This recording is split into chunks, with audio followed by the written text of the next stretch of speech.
We bought this Bible verse coloring book on a whim, thinking it was just a way to keep our 3-year-old occupied during family devotions.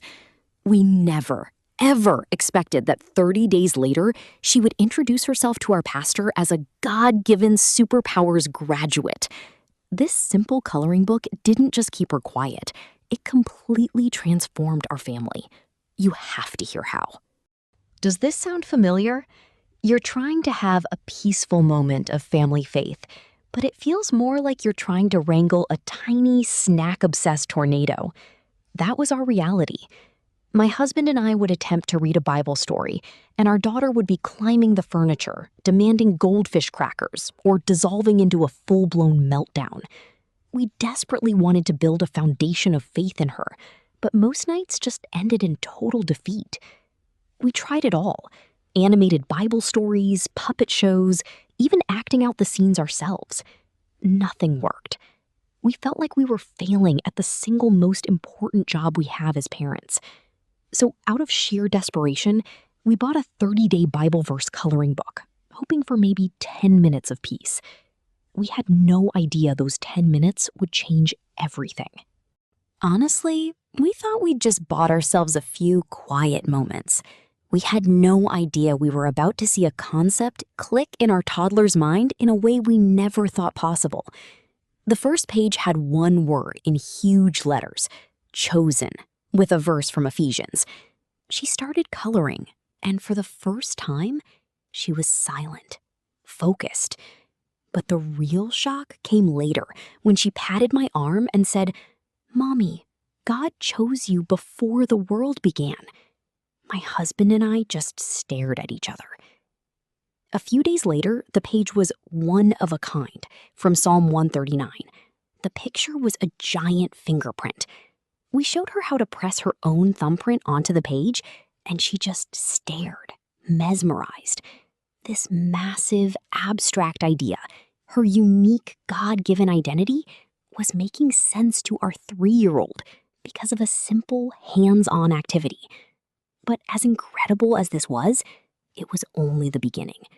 The real test was whether these ideas would ever leave the page and show up in her life. It's one thing for a kid to repeat a big word, but how do you get them to actually live it out? That was the real question. Then week 2 happened. One of the pages was kindness. Later that week, at a family gathering, she willingly shared her absolute favorite toy with her cousin, a legitimate miracle.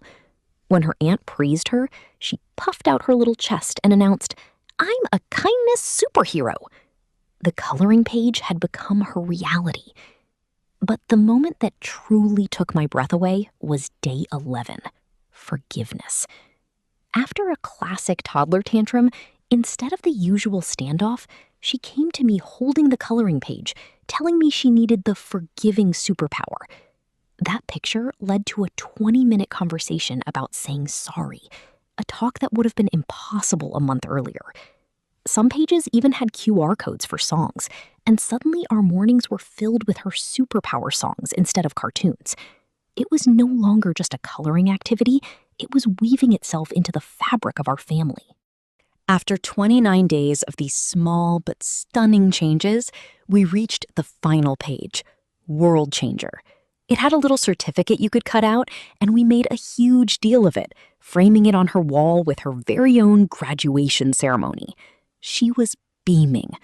But the moment that proved this wasn't just a 30-day fluke, the moment that still makes me tear up, was still to come. The next Sunday, our pastor knelt down to say hello to her. He asked how she was, and she looked him right in the eye and said with all the gravity a 3-year-old can muster, "I'm a God-Given Superpowers graduate." Our pastor smiled, but my husband and I nearly burst into tears right there in the church lobby. In 30 days, she went from chaos to truly grasping that she was chosen, loved, and a masterpiece. She understood faith, peace, and forgiveness in her own way. That $10 coloring book completely rewired our family's spiritual life. It taught us that building faith in our kids doesn't have to be some complex, rigid, formal event. It's about finding creative ways to make the giant truths of God feel small enough for their little hearts to hold. God can use anything, even a coloring book, to do something incredible. If you've been struggling to connect with your kids on this level and want to try this for your own family, I've put the Amazon link to the exact coloring book we used right at the top of the description below. And if you want more real-life stories and simple ideas for building a faith that sticks, make sure you hit that subscribe button and turn on notifications. Finally, I would love to learn from you. What's one simple tool that has made a huge difference in your family's faith life? Share your story in the comments below.